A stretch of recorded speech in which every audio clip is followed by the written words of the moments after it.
আন আব্দুল্লাহ বিন মাসউদ রাদিয়াল্লাহু তাআলা আনহু ক্বালা কদামা আফদুল জিন্নি আলা রাসূলিল্লাহি সাল্লাল্লাহু আলাইহি ওয়াসাল্লাম ফাকালু ইয়া মুহাম্মাদুন হা উম্মাতাকা আন ইয়াস্তানজু বি আজমিন আও রাউসিন আও হুমামাতিন। আব্দুল্লাহ বিন মাসউদ রাদিয়াল্লাহু বর্ণিত, তিনি বলেন, জিনদের একটি প্রতিনিধি দল নবী সাল্লাল্লাহু আলাইহি ওয়াসাল্লামের কাছে এসে বললেন, ইয়া মুহাম্মদ, আপনি আপনার উম্মতদেরকে হাড়, গোবর এবং কয়লা দিয়ে ইস্তেনজা করতে নিষেধ করে দিন। ফা ইন্নাল্লাহ তাআলা জাআলা ফিহা রিজক, কেননা আল্লাহ তাআলা এসবের মধ্যে আমাদের রিজিক রেখেছেন। অন্য হাদিসে এসেছে, যেসব পশু আল্লাহর নামে জবাই করা হয়, ওই আপনার হাড় ফেলে দেন বা খাদ্য নষ্ট করে পানিতে ফেলে দেন, পানিতে ফেলে দিতে হবে না।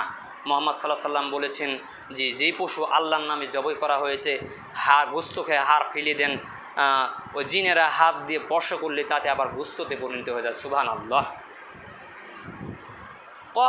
কফাহান নবী সাল্লাল্লাহু আলাইহি ওয়াসাল্লাম আন জালিক, তাই রাসূল সাল্লাল্লাহু আলাইহি ওয়াসাল্লাম এগুলো দিয়ে আপনার ইস্তেনজা করতে নিষেধ করে দিলেন। অন্য হাদিসে রাসূল সাল্লাল্লাহু আলাইহি ওয়াসাল্লাম বলেছেন, এগুলি তোমাদের জিন ভাইদের খাদ্য, তথাপি এগুলি দিয়ে তোমরা ইস্তেনজা করতে বিরত থাকো।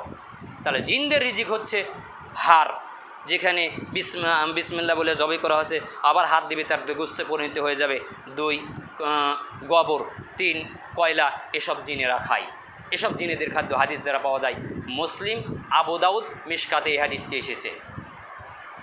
যে কথা বলছিলাম, সম্মানিত উপস্থিতি, আন সাওবান রাদিয়াল্লাহু তাআলা আনহু ক্বাল ক্বালা রাসূলুল্লাহ সাল্লাল্লাহু আলাইহি ওয়াসাল্লাম লা ইয়াজিদু ফিল উমরি ইল্লাল বিররু। সাওবান রাদিয়াল্লাহু বর্ণিত, তিনি বলেন, রাসূলুল্লাহ সাল্লাল্লাহু আলাইহি সাল্লাম বলেছেন যে সৎকর্ম ব্যতীত কোনো কিছুই হায়াত বৃদ্ধি করতে পারে না। সৎকর্ম করলে, সৎ কাজ করলে মানুষের হায়াত অটোমেটিক বৃদ্ধি হয়ে যায়। 2 ওয়ালা ইয়ারুদ্দুল কদরা ইল্লা দোয়া, এবং দোয়া ব্যতীত অন্য কিছুই ভাগ্যের পরিবর্তন হয় না। দোয়া আপনার ধরুন পৃথিবী সৃষ্টির 50,000 বছর পূর্বে মানুষের ভাগ্য লেখা হয়েছে, এই ভাগ্য পরিবর্তন হবে কিসের মাধ্যমে?